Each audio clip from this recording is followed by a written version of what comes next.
soir au-devant de toi. C'est dire encore que tu es celui qui est au-dessus de tout.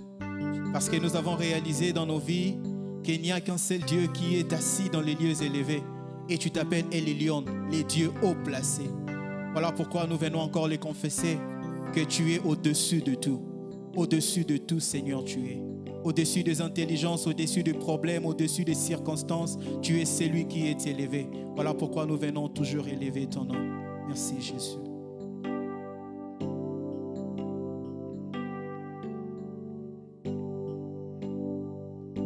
Au-dessus de puissance, au-dessus de roi, au-dessus de la nature, de tout ce qui fut créé, au-dessus des sagesses, de toutes les voix des hommes. Tu fis là avant que le monde soit. Au-dessus de royaume, au-dessus de trône, au-dessus de merveilles que le monde n'a point connues, au-dessus de richesses, vrai trésors de la terre, rien ne se mesure à ta grandeur.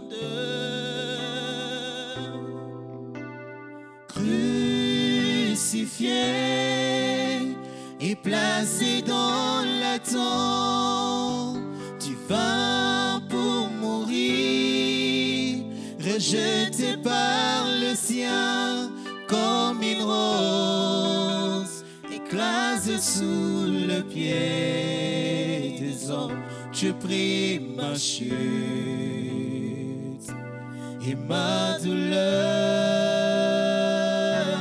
au-dessus de tout. Oui, crucifié, crucifié et placé dans la tombe. Tu vas pour mourir, rejeté par le sien comme une rose, écrasé sous les pieds des hommes. Je prie ma chute et ma douleur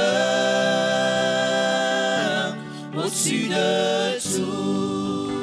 Oui, crucifié, crucifié et placé dans la tombe. Tu vas pour mourir, rejeté par le sien comme une rose, écrasé sous les pieds des hommes. Je prie ma chute et ma douleur au-dessus de tout. Chantons tous crucifié, crucifié et placé dans la tombe. Tu vas pour mourir, tu vas pour mourir, rejeté par le sien comme une rose, écrasé sous les pieds des hommes. Je prie ma chute et ma douleur au-dessus de tout. Tu peux chanter crucifié, crucifié et placé dans la tombe. Tu vas pour mourir, rejeté par le sien comme une rose, écrasé sous les pieds des hommes. Je prie ma chute et ma douleur au-dessus de tout. Seigneur, c'est toi qui as pris, Seigneur, nos fautes. Tu t'es fait pécher. À la croix, tu as pris ma place. Yahweh, on t'a crucifié là où toi tu ne méritais pas, mais c'est toi qui méritais cette mort. Mais toi, tu t'es donné toi-même à ma place.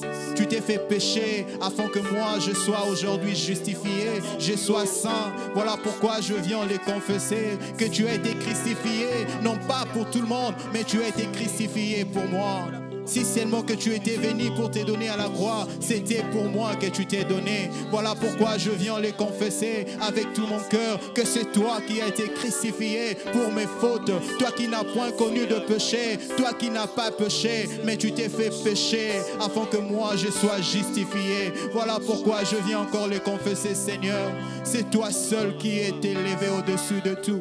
Voilà pourquoi la parole me dit encore, c'est pourquoi tu as reçu le nom au-dessus de tout nom. Tu as reçu le nom au-dessus de tout nom. Ozali zambe obongwanite na kombo na Yesu. Yes.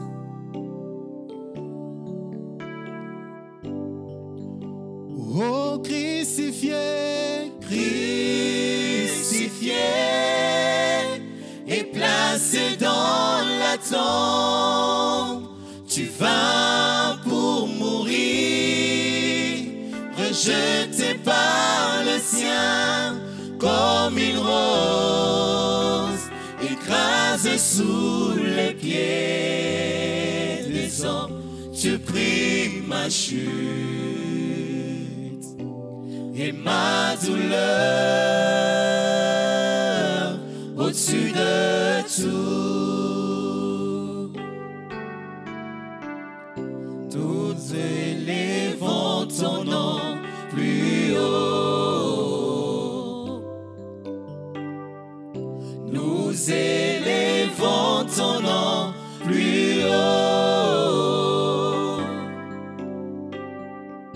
Nous élevons ton nom plus haut. Nous élevons ton nom plus haut, comme une bannière dans les cieux. oh nous élevons ton nom Adonai. Nous élevons ton nom plus haut. Oh nous élevons ton nom. Nous élevons ton nom plus haut. Oh plus haut, plus haut. Nous élevons ton nom plus haut. Oh plus haut, plus haut. Nous élevons ton nom plus haut, comme une bannière dans les cieux. Nous élevons ton nom Adonai. Nous élevons ton nom plus haut. Oh nous élevons ton nom Adonai. Nous élevons ton nom plus haut. Shama nous t'élevons plus haut Seigneur. Nous élevons ton nom plus haut. Oh plus haut, plus haut. Nous élevons ton nom plus haut, comme une bannière dans les cieux. Comme une bannière dans les cieux. Comme une bannière dans les cieux. Comme une bannière dans les cieux. Comme une bannière dans les cieux. Comme une bannière dans les cieux, Seigneur. Comme une bannière dans les cieux. Lokola bendele na likolo. Lokola bendele na likolo. Lokola bendele na likolo. Lokola bendele na likolo. Likolo, likolo, Lokola bendele na likolo. Likolo, likolo, likolo. Lokola bendele na likolo. Likolo, likolo, likolo. grâce, notre Père, pour ta fidélité, toi qui es au-dessus de toutes choses. Ce soir, Seigneur, même au travers de cette étude biblique, nous voulons reconnaître ta souveraineté, ton élévation au-dessus de toutes choses. Reçois l'honneur, reçois la gloire et bénis ces instants. C'est dans le nom de Jésus, ton Fils, que nous t'avons ainsi prié. Amen. Amen. Que Dieu soit béni encore une fois ce soir dans notre étude biblique. Nous sommes reconnaissants et nous voulons vous dire un grand merci et surtout vous bénir parce que vous continuez à nous suivre partout là où vous êtes. Et même ce soir, pendant notre étude biblique, vous nous accueillez dans vos salons, peut-être dans vos véhicules, au bureau. Voilà pourquoi nous voulons vous bénir. Que Dieu soit béni. Alors, pendant cette étude biblique, nous voulons partager ce que le Seigneur a mis dans nos cœurs. Alors, avant cela, nous avons quelques petites lectures que nous allons faire.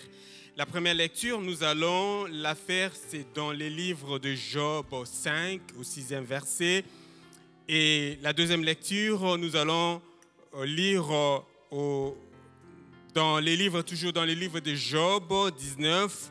Mais particulièrement, nous allons lire pour ce soir le 25e verset. En principe, c'est tous les chapitres que nous pouvons méditer à la maison. Vous pouvez les lire à la maison. Et la troisième lecture, nous allons la faire dans Psaume 103, verset 3. Alors, la première lecture, c'est dans Job 5, 6e verset. La Bible nous dit ceci. Le malheur ne sort pas de la poussière et la souffrance ne germe pas du sol. Et la deuxième lecture au 19e verset, 19e chapitre, 25e verset, la Bible nous dit ceci. Mais je sais que mon Rédempteur est vivant et qu'il se lèvera les derniers sur la terre. La troisième lecture, Psaume 103, la Bible nous dit ceci au 3e verset. Celui qui pardonne toutes les iniquités, qui guérit toutes tes maladies. Nous prions le Seigneur. Seigneur, merci pour ce moment. Nous voulons nous recommander nous-mêmes et recommander également ton peuple afin que par ton esprit, tu puisses nous conduire. Et Seigneur, lorsque cette parole trouve place dans nos cœurs, bénis ces moments et c'est dans le nom de Jésus, ton Fils, que nous te prions. Amen. Que Dieu soit béni. Bien-aimés dans le Seigneur, et ces trois lectures que nous venons de faire, même cette étude que nous avons pu faire en lisant ces trois passages, nous sommes arrivés à faire un constat selon lequel il y a toujours, lorsque l'homme est dans les situations, dans le problème, dans les difficultés, dans la maladie, et quelquefois, toutes ces choses, la souffrance, la maladie et les épreuves, les calamités et toutes ces choses, quelquefois, l'homme essaie un peu de faire un parallélisme ou un rapport entre les souffrances, la maladie et la fidélité de Dieu. Et la fidélité de Dieu. Et quelquefois, l'homme arrive à mettre toutes ces choses sous les dos de Dieu. Sous les dos de Dieu. Et cette réalité, bien-aimée, est souvent due au fait que l'homme, devant tout obstacle, devant toute situation, l'homme cherche toujours à chercher une signification, à donner une explication à quelque chose, une source. Il veut toujours chercher une source. Donc l'homme cherche toujours en dehors de lui la cause, la source de tout obstacle ou de tout problème. Et même dans la lecture que nous avons faite dans Job 5, 6, nous comprenons que l'homme a toujours idée derrière soi. C'est-à-dire, l'homme veut toujours donner la raison ou la cause de son problème en dehors de lui. Et ici, Job est en train de nous dire que le malheur, la souffrance, ce sont des choses qui ne viennent pas de l'homme. Il y a toujours une suite. La souffrance, la Bible nous dit ici, le malheur ne sort pas de la poussière et la souffrance ne germe pas du sol.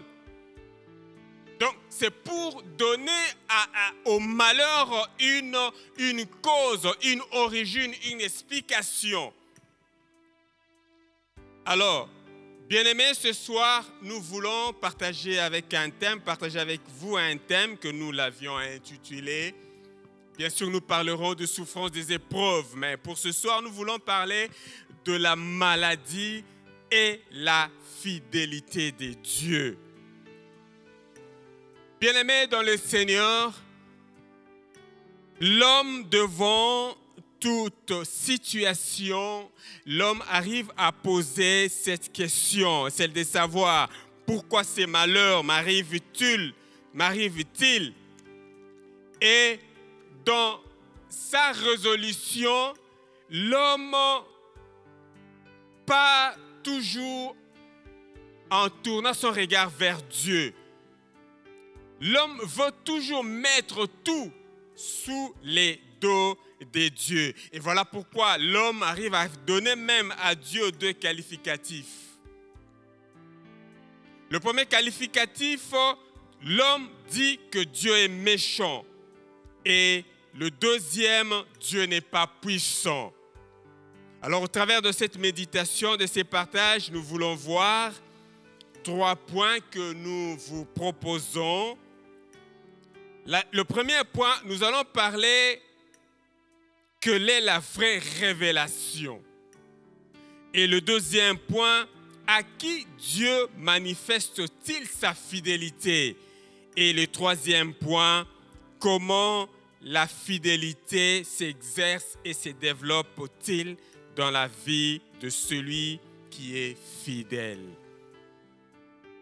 Le premier point qui est quelle est la vraie révélation? Bien-aimés, ce que nous pouvons comprendre ce soir, qu'il y a 2 révélations que nous pouvons voir au travers de ce premier point. Bien-aimés, la Bible nous dit que Dieu est bon, Dieu est bienveillant, Dieu est puissant, Dieu n'est pas méchant. Ce que nous devons comprendre, et c'est ça ce que la Bible nous révèle, bien-aimés. Et dans ce 25e verset de ce livre, de ce chapitre 19 de Job, ici, Job fait une forte déclaration. Et c'était juste pendant le moment où il souffrait, il passait de moments de souffrance. Et pendant ce moment, ses 3 amis sont venus, bien sûr, les consoler. Mais toutes ces consolations n'ont pas pu donner à Job la solution. Et ici, dans ces versets ici, Job répondait à son ami Bildad. Mais dans sa réponse, Job, au 25e verset, Job fait une forte déclaration. Il dit: mais je sais que mon Rédempteur est vivant. Bien-aimés dans le Seigneur, dans cette déclaration, qu'est-ce qui est caché derrière cette déclaration? Bien-aimés, lorsque Job appelle Dieu et fait cette déclaration en disant: je sais que mon Rédempteur est vivant. Job est en train d'appeler son Dieu son Rédempteur. Et il est dit, il est vivant. Bien-aimé, en appelant Dieu son Rédempteur, Job veut tout simplement nous faire comprendre ou nous révèle aussi que Dieu est le seul qui sauve, qui délivre. Dieu est le seul qui garantit la vie. Dieu est capable de garantir la vie. Pour Job, Dieu est capable de faire du bien à un homme. Et Dieu est capable d'amener quelqu'un au bien. au bonheur. Job déclare que son Rédempteur est vivant, c'est-à-dire il n'est pas mort. Dieu en tant que Rédempteur n'est pas limité dans le temps ou dans l'espace. Donc Dieu, non seulement Dieu est puissant, Dieu est bienveillant, mais Dieu aussi est celui qui sauve. Il n'est pas limité. Dieu n'est pas limité. Éternellement, Dieu est capable de guérir, de sauver. Donc, Job veut nous faire voir, comprendre qu'il y a une fidélité dans le chef de Dieu, dans son exécution, dans son rôle de faire du bien, dans son rôle de guérir. Dieu ne se relâche pas de faire du bien. Et d'ailleurs, Ésaïe 40, 28 nous fait voir ici que Dieu ne se relâche pas. La Bible nous dit, ne le sais-tu pas, ne l'as-tu pas appris? C'est le Dieu d'éternité, l'Éternel, qui a créé les extrémités de la terre. Il ne se fatigue point, il ne se lasse point. Donc, Job veut nous dire que Dieu ne se lasse pas pour faire du bien. Même s'il y a des catastrophes, même s'il y a des maladies, même si la chose dure.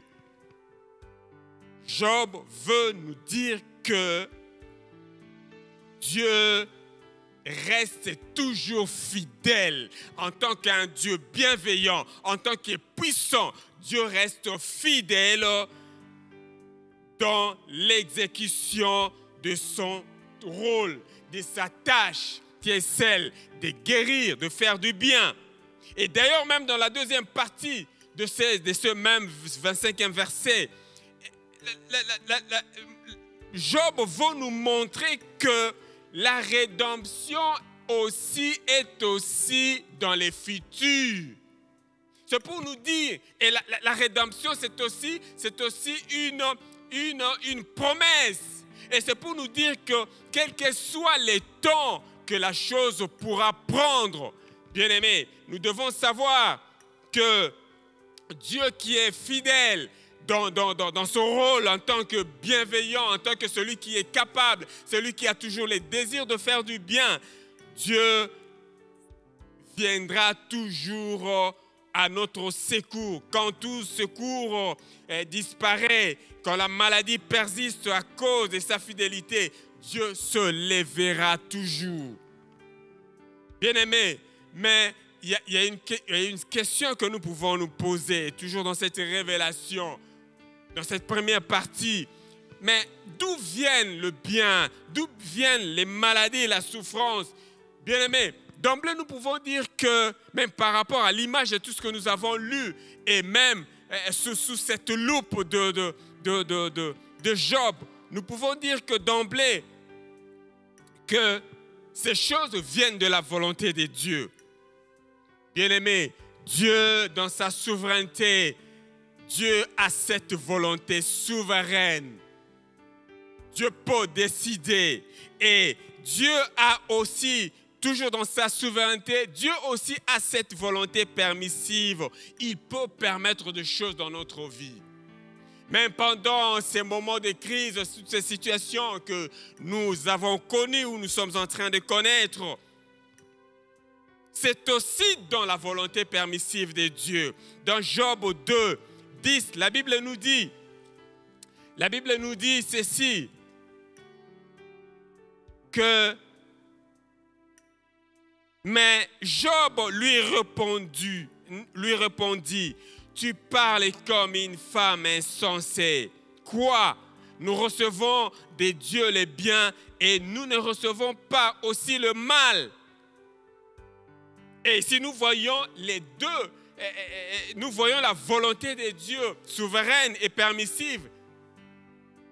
Donc Dieu a permis même à Satan de frapper Job d'un ulcère malin. Job était dans la souffrance, dans la Bible, dans la misère, dans la souffrance. Mais nous devons comprendre également dans cette deuxième révélation, bien-aimés, la Bible nous révèle aussi que l'homme a une volonté libre. Quand Dieu a créé l'homme, Dieu a créé l'homme avec un libre arbitrage. L'homme, il est libre de faire ce choix. Et dans sa liberté, l'homme aussi est capable, bien-aimé, de faire un mauvais choix. Donc, la souffrance, le malheur, la difficulté peuvent aussi venir de l'homme. Ça, c'est une révélation que la Bible aussi nous fait voir. Mais Dieu, dans son amour, bien-aimé, Dieu ne retire pas à l'homme son libre arbitrage. Le deuxième point, à qui Dieu manifeste-t-il sa fidélité? Ici, nous voulons dire tout simplement qui peut voir la fidélité de Dieu, qui peut bénéficier de la fidélité de Dieu. Bien-aimé, c'est l'homme. L'homme peut bénéficier de la fidélité de Dieu. Dans son amour, dans sa bonté, l'homme peut recevoir la fidélité de Dieu. Mais comment cet homme est-il? Et comment cet homme doit être? Bien-aimé, bien sûr, Dieu manifeste sa fidélité à l'homme. Mais cet homme doit aussi être fidèle. Et dans Job 1:1, nous voyons Job qui est comme notre personnage central dans cette méditation. Nous voyons dans Job 1:1, la Bible nous présente Job comme un homme intègre. Et nous voyons que Job était fidèle dans son intégrité. Dans son intégrité. Donc, Job était aussi fidèle. Et malgré tout ce que Job a connu, mais Dieu a tourné son regard à cause de sa fidélité. Dieu a tourné son regard vers cet homme Job. Et le deuxième exemple biblique, il s'agit aussi de Moïse. Dans Nombre 12, 7, la Bible, nous voyons Dieu est en train de faire un témoignage, de Job. La Bible nous dit ceci: il n'en est pas ainsi de mon serviteur. Il est fidèle dans toute ma maison. Moïse aussi a été un homme fidèle. Un fidèle. Dieu a fait même son témoignage. Dieu a témoigné de son témoignage. C'est vrai que Moïse, sur le plan physique, Moïse avait une bonne constitution physique. Mais intérieurement, Moïse avait une constitution solide. Et bien aimé dans le Seigneur, dans tous les hommes imparfaits de la Bible, Moïse a été témoigné 2 fois dans la Bible. Et la deuxième fois, c'est dans Hébreux 5. La Bible dit, il a été fidèle. Dieu est en train de témoigner même la fidélité de Moïse. Il a été fidèle sur toute la ligne dans la maison de Dieu. Bien aimé, la fidélité doit être présente et au premier plan dans la vie de tous les chrétiens. Dieu, la fidélité est quelque chose de bien, la fidélité. Lorsqu'on est fidèle, et Dieu aussi, dans sa fidélité, dans son rôle de rédempteur, dans son rôle de celui qui préserve la vie, dans son rôle de celui qui a toujours le désir de faire du bien à l'homme, Dieu manifestera aussi sa bienveillance, sa puissance et sa fidélité à l'homme. Peut-être c'est cette qualité qui vous manque, bien-aimés. Voilà pourquoi je vous invite à être fidèles. Et même cette fidélité de Moïse, la Bible nous révèle que lorsque la Bible parle de la fidélité de Moïse dans toute la maison de l'Éternel, nous voyons nous voyons que cette fidélité, la Bible nous donne, cette fidélité se manifeste de quelle manière? Où?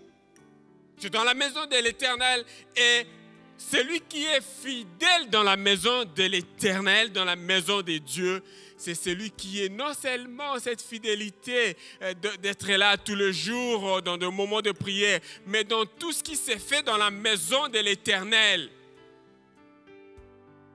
Dans les offrandes, dans les dîmes, dans tout. Tout ce que Dieu veut, celui-là les fait.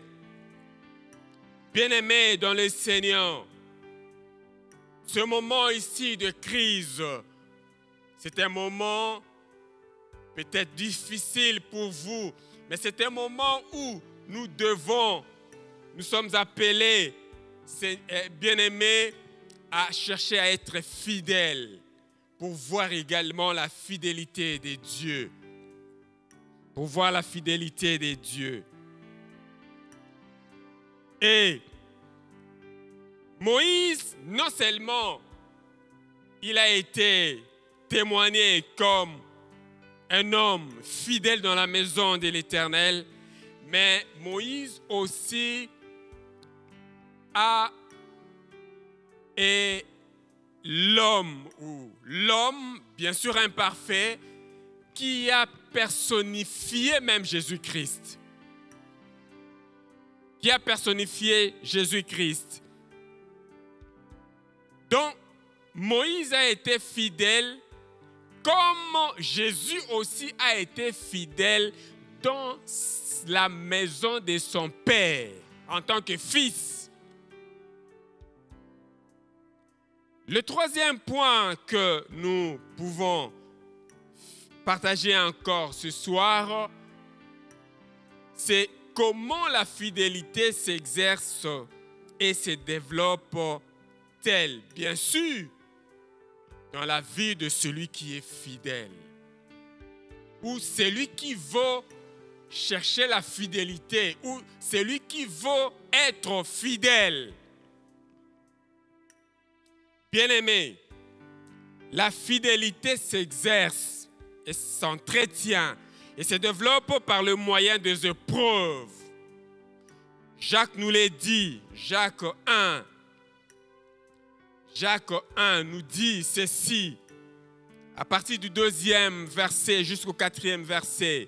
La Bible nous dit ceci: mes frères, regardez comme un sujet de joie complète des diverses épreuves auxquelles vous pouvez être exposés, sachant que l'épreuve de votre foi produit la patience. Mais il faut que la patience accomplisse parfaitement son œuvre afin que vous soyez parfaits et accomplis sans faillir en rien. Bien-aimés, c'est dans les épreuves, dans les situations, dans les maladies, les souffrances, les catastrophes que la fidélité s'exerce, où la fidélité peut naître et se développer en nous. Bien-aimés, les épreuves produisent en nous la patience. Lorsque nous traversons des épreuves, des moments difficiles, et cela produit en nous la patience. La patience, c'est une vertu. C'est une vertu. Et cette vertu, elle est très importante pour que nous soyons fidèles. Parce que la fidélité exige aussi un attachement, une constance. Bien-aimés dans le Seigneur, cette vertu a été aussi développée à l'extrême dans la vie de Moïse. La Bible nous dit dans Nombre 12 que nous avons lu, mais au 3e verset, la Bible nous dit ceci. La Bible nous dit ceci. Et l'Éternel Et l'Éternel l'entendit. Or, Moïse était un homme fort, patient, plus qu'un homme sur la face de la terre.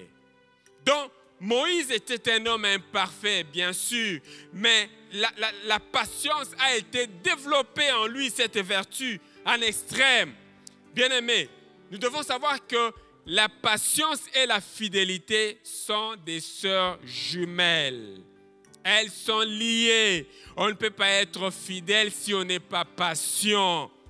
Bien-aimés, la patience, cette école, doit être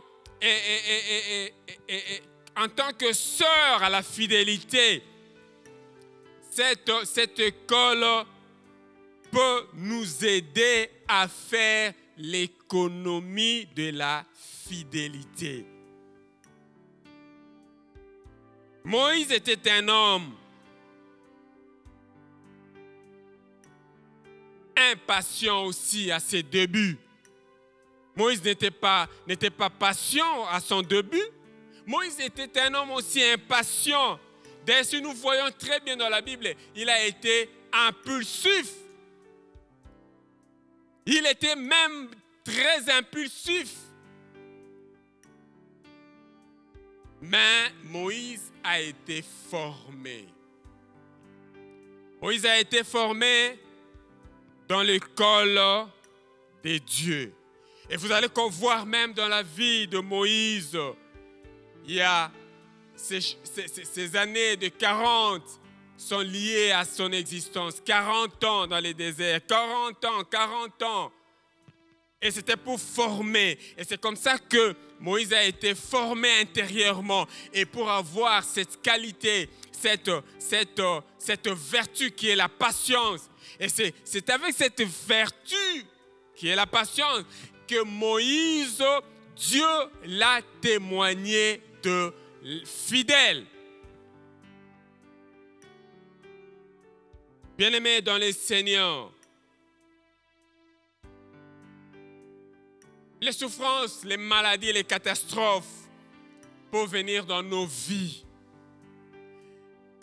Mais, quelle que soit l'origine, c'est vrai, comme nous avons vu, nous l'avions dit, c'est vrai, peut-être c'est dans la souveraineté de Dieu, peut-être dans la souveraineté de Dieu, Dieu peut vouloir, Dieu peut, un peu comme le cas de Job.